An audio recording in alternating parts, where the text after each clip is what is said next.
kemarin kan begitu kita menyahuti apa yang disampaikan oleh Presiden Jokowi untuk kritik gitu, sebenarnya Bung Rocky tadinya mau ngambek gitu, karena Bung Rocky males kalau suruh kritik sama Jokowi nanti dikira ketika kritik kita ngikutin arahan Presiden Jokowi gitu. Tapi akhirnya kan kerjaan kita memang untuk kritik Presiden Jokowi gitu. Tapi ketika kemudian kita lanjutkan pengkritikan, rupanya diserbu tuh akun-akunnya yang menayangkan wawancara dengan Bung Rocky itu diserbu oleh para buzzer gitu di Kompas TV ketika tampil 90% ya Bung Rocky ya buzzer, dan ada akun abal-abal dan penontonnya cukup gede di atas 100.000 saya lihat yang menayangkan Rocky Gerung ditangkap oleh polisi itu. Jadi bukan ditangkap, isinya itu adalah isinya mereka minta ditangkap.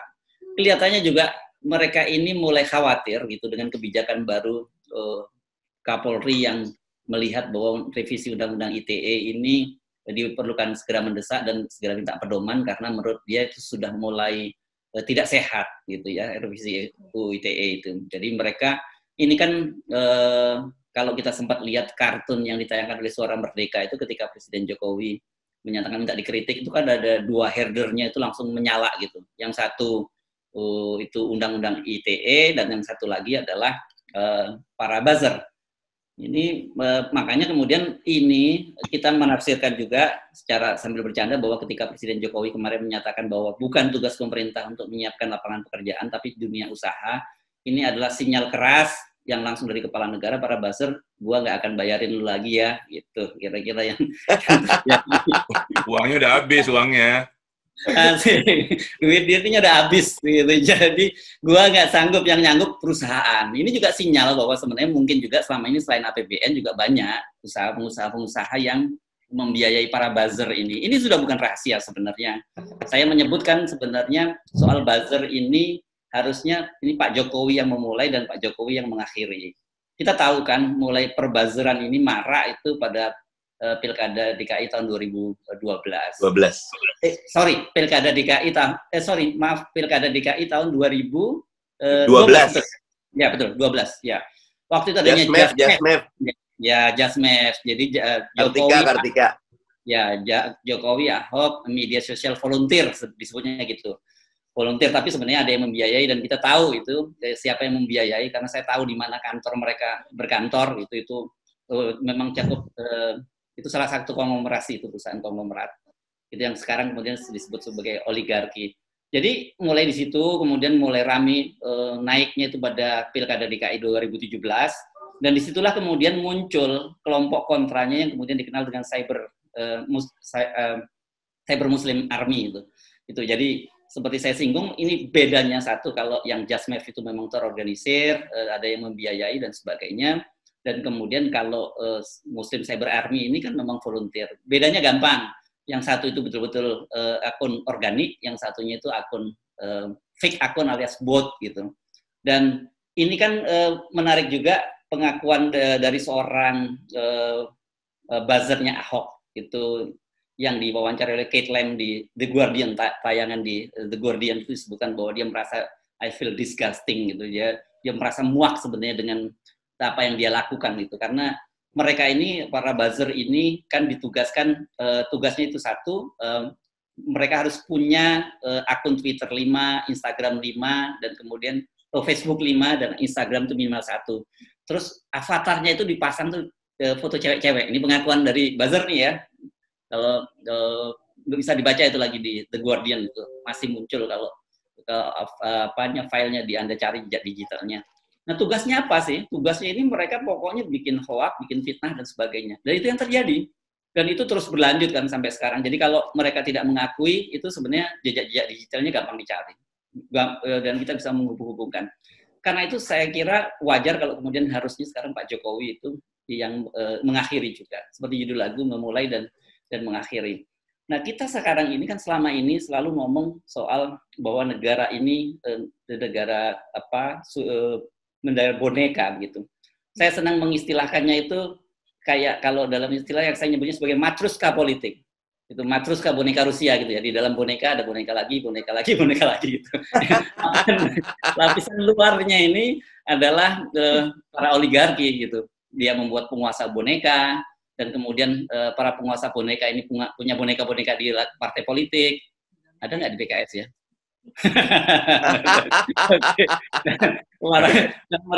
mereka ini kemudian punya boneka-boneka lagi, dan boneka yang paling luar lapisan paling dalam, yang boneka paling kecil gitu, yang dapat temeh-temeh itu ya tadi itu para buzzer tadi itu gitu, jadi kecil. Nah kalau yang agak gede dikit dia dapat posisi sebagai komisaris di sejumlah BUMN dan sebagainya.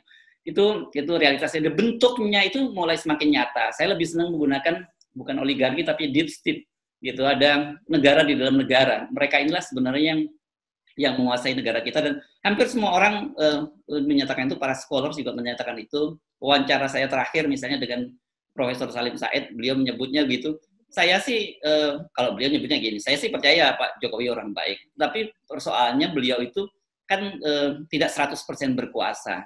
Jadi kata beliau, kalau kemudian ada orang yang sekarang ini Pak Jokowi minta dikritik, oke, Pak Jokowinya nggak marah, tapi oligarkinya yang marah. Nah, ini kan oligarki ini lebih berat, karena apa? Karena kita tidak bisa mendeteksi siapa mereka. Beda dengan Orde Baru, itu kita tahu penguasanya Pak Harto.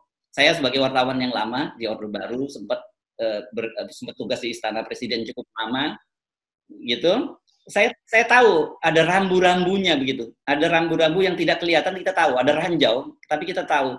Pokoknya asal jangan singgung keluarga Presiden Soeharto dan Presiden Soeharto, aman. Kita bisa kritik yang lain-lain, itu relatif tenang. Nah sekarang kan kita nggak tahu siapa yang harus dikritik. Nah bedanya apalagi sekarang ini dengan dulu. Kalau dulu itu zaman Pak Harto itu kan kita ingat ada yang namanya satu program beliau, trilogi pembangunan. Apa sih trilogi pembangunan itu? Satu, ya stabilitas nasional. Diterjemahkan oleh Pak Harto, kemudian salah satunya menghabisi lawan-lawan politiknya dan kemudian menyederhanakan partai, gitu ya. Fusi partai pada tahun 73 itu kan kemudian menjadikan partai yang sekelompokkan nasionalis dalam PDIP, Islam dikelompokkan di P3, dan kemudian Golkar yang kekaryaan. Tapi ada satu partai lagi yang paling kuat di luar tiga partai itu, yakni Partai ABRI pada waktu itu. Sekarang kayaknya juga ada partai lain di luar, bukan kayak TNI dulu gitu. Saya kira sebagai tim sesnya Pak Prabowo tahu itu ada partai lain yang lebih kuat, yang mirip-mirip dengan Partai ABRI zaman dulu gitu ya.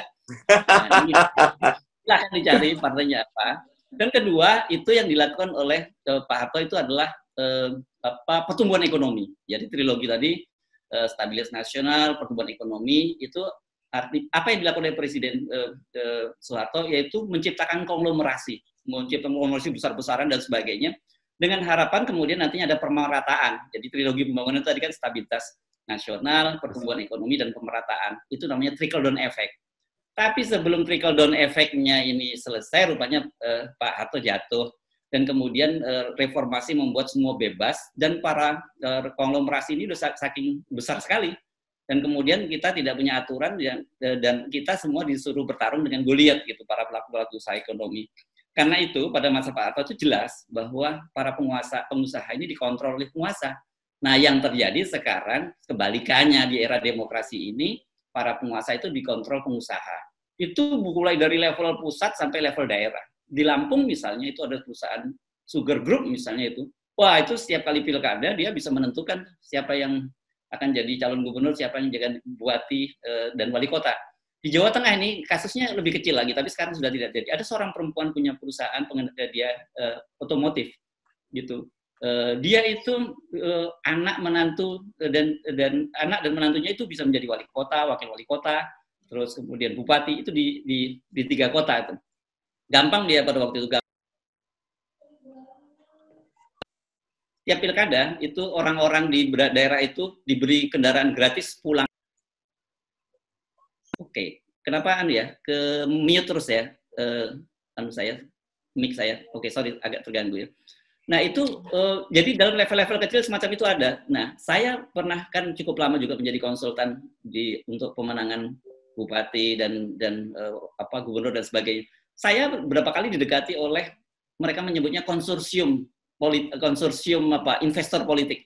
Jadi mereka itu mereka bilang bahwa kalau sudah ada calon yang sudah apalagi kalau di surveinya tinggi, dan kemudian apalagi kalau sudah dapat rekomendasi, mereka bersedia membiayai calon ini, ya apa konsesinya nanti. konsesinya proyek-proyek, konsesi dan sebagainya. Itulah realitasnya yang terjadi di Indonesia. Jadi jangan kaget kalau kemudian orang seperti Profesor Salim Said menyebut bahwa dia tidak takut kritik pada Jokowi, dia takut mengkritik oligarki. Karena realitasnya oligarki itu sekarang berkuasa.